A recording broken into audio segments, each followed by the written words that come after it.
Hello students, চলে যাচ্ছি আমাদের অপারেটিং সিস্টেমের পরের ভিডিওতে। সেটা হচ্ছে মেসেজ পাসিং সিস্টেম।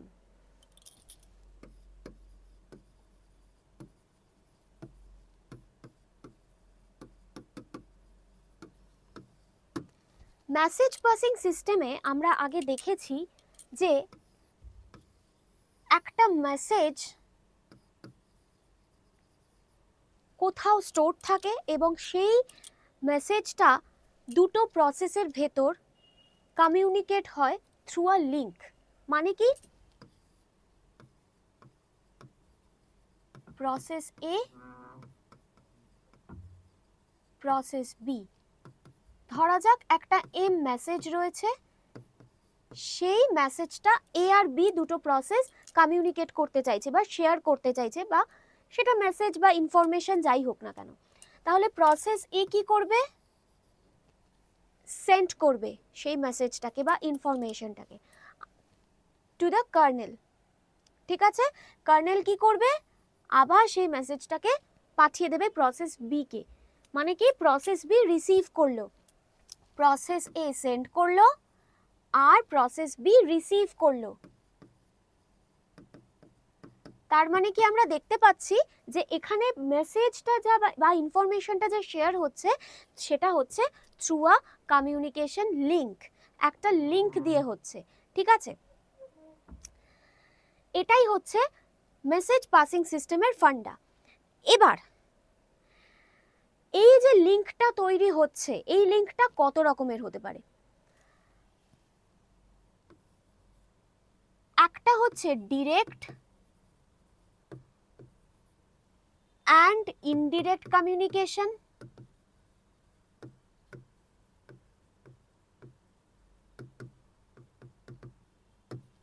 সেকেন্ড হচ্ছে synchronous or asynchronous communication.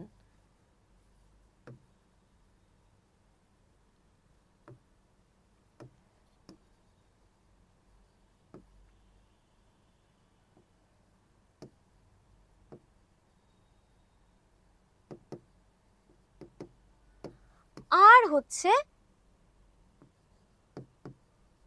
Automatic buffering.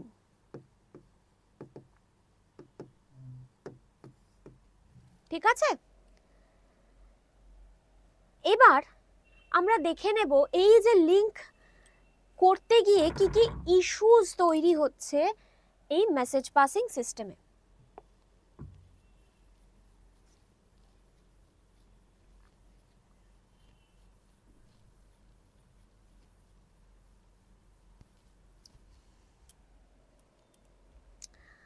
আচ্ছা, ফার্স্ট হচ্ছে নেমিং।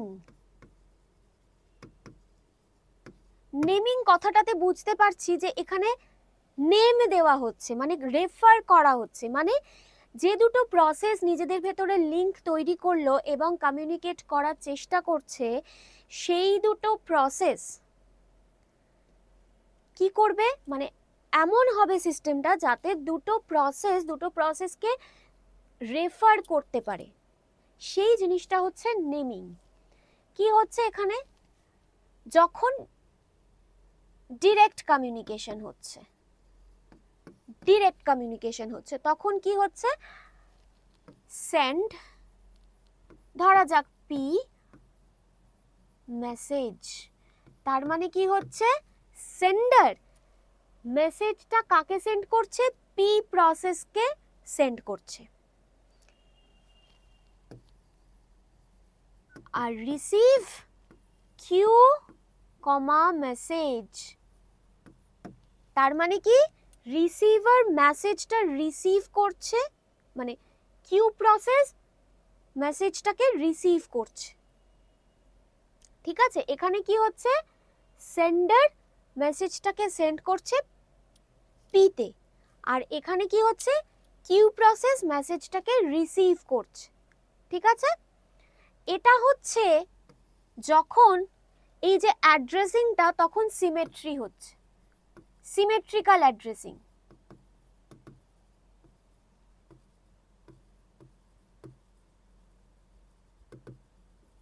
এবার এই অ্যাড্রেসিংটা যখন অ্যাসিমেট্রিক হয়ে যাবে তখন কি হবে, তখন হবে সেন্ডটা এরকমই থাকবে, মানে সেন্ড কি করলো,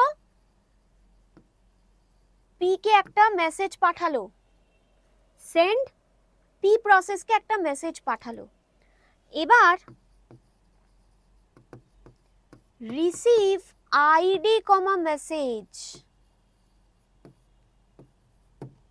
তার মানে কি রিসিভটা কিন্তু যে কোনো প্রসেস থেকে হতে পারে, মানে যে কোনো প্রসেস এই মেসেজটাকে রিসিভ করতে পারে।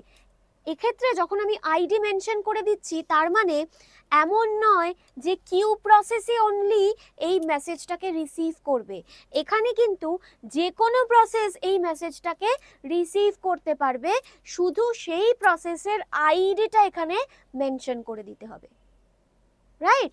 তার মানে কি সিমেট্রিক্যালি কি হচ্ছে, পি অ্যান্ড কিউ দুটো প্রসেস সেন্ড করবে যাকে, এবং যে রিসিভ করবে দুটো প্রসেসেরই নাম ফিক্সড বা ডিফাইন করে দেওয়া রয়েছে। এখানে কি হচ্ছে, প্রসেস পি যাকে সেন্ড করবে সেটা মেনশনড, রিসিভ কে করবে সেটা যে কোনো প্রসেস রিসিভ করতে পারে, শুধু তার আইডিটা এখানে মেনশন করে দিতে হবে। এই হচ্ছে আমাদের ডিরেক্ট কমিউনিকেশনের ক্ষেত্রে হচ্ছে। এখানে আমরা দেখতে পাচ্ছি এই যে কমিউনিকেশন লিঙ্কটা তৈরি হলো, তার মানে কি যে কোনো পেয়ার অফ, মানে একটা পেয়ার অফ প্রসেসের ভেতরে একটা করে কমিউনিকেশন লিঙ্ক তৈরি হবে। ওকে, আর কি হবে, দুটো প্রসেসের ভেতরে একটাই লিঙ্ক থাকবে, দুটো প্রসেসের ভেতরে একটাই লিঙ্ক থাকবে। আর কি হবে, একটা লিঙ্ক দুটো প্রসেসের, দুটোর মানে ম্যাক্সিমাম দুটো প্রসেসের ভেতরে থাকতে পারে, মানে দুটোর বেশি প্রসেস কিন্তু একটা লিঙ্ককে শেয়ার করতে পারে না, রাইট? তার মানে কি প্রত্যেকটা পেয়ার অফ প্রসেসের ভেতরে একটা কমিউনিকেশন লিঙ্ক তৈরি হচ্ছে, একটা লিঙ্ক যে কোনো ম্যাক্সিমাম যে কোনো দুটো প্রসেসের ভেতরে থাকতে পারে, আর দুটো প্রসেসের ভেতরে একটাই কমিউনিকেশন লিঙ্ক থাকবে, একটার বেশি কমিউনিকেশন লিঙ্ক থাকবে না। এই হচ্ছে আমাদের ডিরেক্ট কমিউনিকেশন। এবার যদি এটা ইনডিরেক্ট হয়ে যায়, যদি এটা ইনডিরেক্ট কমিউনিকেশন হয়ে যায়, তার মানে কি ডিরেক্টলি সেন্ড অ্যান্ড রিসিভ হচ্ছে না, তার ভেতরে কেউ একজন রয়েছে, সেটা কে, সেটা হচ্ছে মেলবক্স অর পোর্টস। মানে কি সেন্ডার কি করবে, একটা মেসেজ বা ইনফরমেশন সেন্ড করবে একটা মেলবক্সের মধ্যে, সেই মেলবক্সের মধ্যে ইনফরমেশনটা রাখা থাকবে, রিসিভার কি করবে, রিসিভার প্রসেস সেই মেলবক্স থেকে মেসেজটাকে রিসিভ করে নেবে। কিভাবে হবে, তার মানে send a comma message R receive a comma message। তার মানে কি হলো, সেন্ডার কি করলো, একটা মেসেজ মেলবক্স এ তে পাঠালো, এবং রিসিভার কি করলো, এ মেলবক্স থেকে আবার মেসেজটাকে রিসিভ করলো। ঠিক আছে, তাহলে এই হচ্ছে আমাদের ইনডিরেক্ট কমিউনিকেশন। ওকে, এবার কমিউনিকেশন লিংক মেলবক্সের থ্রু দিয়ে কিভাবে হচ্ছে, যদি দুটো বা তার বেশি প্রসেস কোনো একটা মেলবক্সকে শেয়ার করে তবেই তাদের ভেতরে একটা কমিউনিকেশন লিংক তৈরি হবে। যদি দুটো বা তার বেশি প্রসেস একটা কমন মেলবক্সকে বা পোর্টকে শেয়ার করে তবেই তাদের ভেতরে একটা কমিউনিকেশন লিংক তৈরি হবে। আর এখানে কি হবে, দুটোর বেশি প্রসেসের ভেতরেও কিন্তু কমিউনিকেশন লিংক থাকতে পারে, মানে একটা কমিউনিকেশন লিংক দুটো বা তার বেশি প্রসেসের ভেতর থাকতে পারে। আর কি, যে কোনো দুটো প্রসেসের ভেতরে একটার বেশি কমিউনিকেশন লিংকও থাকতে পারে। ওকে, তাহলে এই হয়ে যাচ্ছে আমাদের নেমিং। ওকে, যেখানে আমাদের ডিরেক্ট এবং ইনডিরেক্ট কমিউনিকেশন কাজ করছে।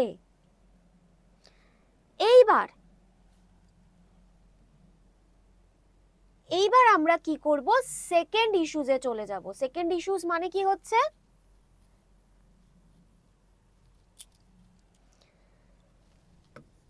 সেটা হচ্ছে সিনক্রোনাইজেশন।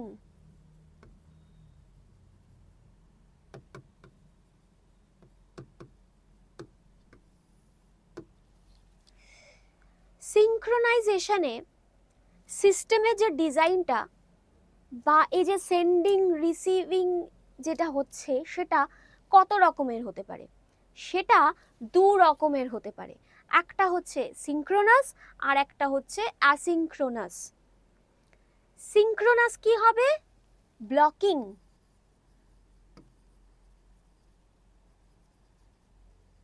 মানে হচ্ছে ব্লকিং, আর অ্যাসিনক্রোনাস মানে নন ব্লকিং।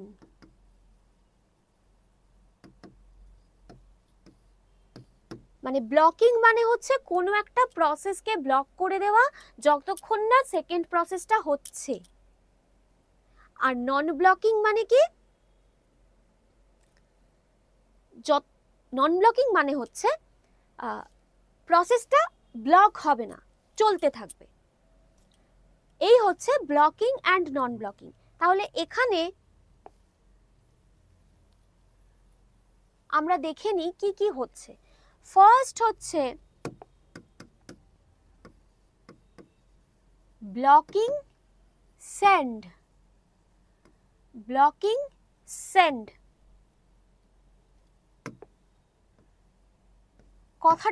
কথাটাতেই বোঝা যাচ্ছে মানে সেন্ড প্রসেসটা ব্লক হয়ে যাচ্ছে। কতক্ষণ ব্লক হবে, যতক্ষণ না পর্যন্ত রিসিভার কোনো একটা মেসেজকে রিসিভ করছে। তার মানে কি,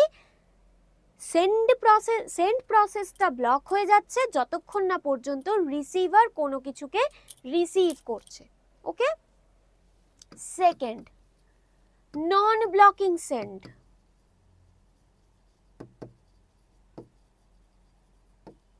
মানে কি, সেন্ড প্রসেসটা ব্লক হচ্ছে না, সেন্ড প্রসেসটা চলতেই থাকছে এবং অপারেশনটা রিজিউম হচ্ছে। ওকে, এটা হচ্ছে নন ব্লকিং সেন্ড। থার্ড হচ্ছে ব্লকিং রিসিভ।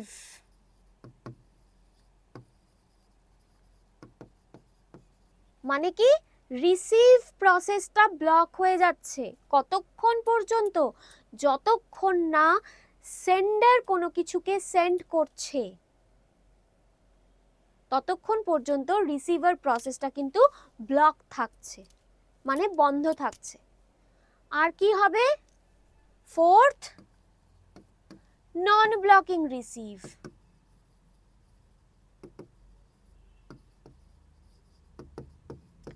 মানে কি, রিসিভারটা রিসিভ করছে মানে ব্লক হচ্ছে না, রিসিভার রিসিভ করছে, কোনো রকম মানে ব্লক অপারেশন হচ্ছে না, মানে রিসিভ প্রসেসটা রিজিউম হচ্ছে। তাহলে এই চারটে জিনিস হচ্ছে আমাদের সিনক্রোনাইজেশনে।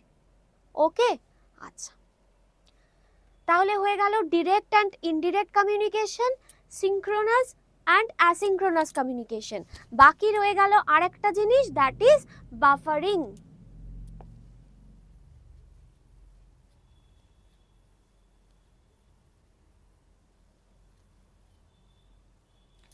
বাফারিং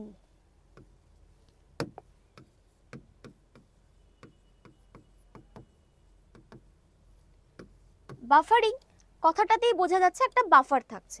মানে কি, এই যে ইনফরমেশন বা মেসেজ যেগুলো আমাদের এক্সচেঞ্জ হচ্ছে, সেই ইনফরমেশনগুলো তো একটা কিউতে থাকবে, যে একটা কোথাও থাকবে যেখান থেকে নিয়ে নিয়ে ইনফরমেশনগুলো সেন্ড হবে অ্যান্ড রিসিভ হবে।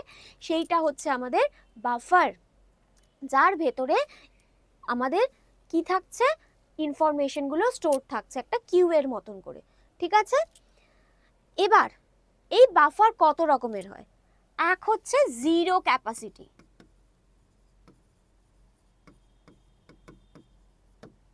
জিরো ক্যাপাসিটি মানে হচ্ছে বাফারটার ক্যাপাসিটিটা জিরো থাকবে, তার মানে কি কোনো প্রসেস ওয়েটিং অবস্থায় বাফারটার ভেতরে থাকবে না, রাইট? এইটা হচ্ছে জিরো ক্যাপাসিটি। ওকে, মানে বাফারের সাইজটাই হচ্ছে জিরো। ওকে, আচ্ছা, নেক্সট হচ্ছে বাউন্ডেড বাফার।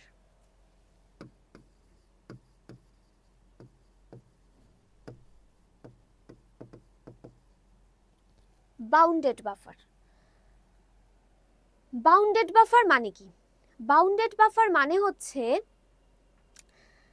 বাফারের সাইজটা ফিক্সড, যে কতগুলো ইনফরমেশন এই বাফারের মধ্যে থাকতে পারে সেটা হচ্ছে ফিক্সড। এবার এই বাফারটায় ধরা যাক 0 1 2 3, এটাতে ইনফরমেশন আছে, এটাতে ইনফরমেশন আছে, এটাতে ইনফরমেশন আছে, একটা জায়গা খালি আছে, তাহলে কি হবে? সেন্ডার সেন্ড করতে পারবে। যদি কোনো জায়গা খালি থাকে তাহলে তো সেন্ডার সেন্ড করেই যেতে পারবে, তাহলে কোনো অসুবিধা নেই। কিন্তু যদি এটাও ভরে যায় তাহলে তখন কি হবে? সেন্ডারকে ওয়েট করতে হবে যে রিসিভার কখন একটা রিসিভ করবে, তবে একটা জায়গা খালি হবে, তবে সেন্ডার আরেকটা মেসেজকে সেন্ড করতে পারবে। ওকে, আচ্ছা, আর একটা কি হবে? Unbounded buffer.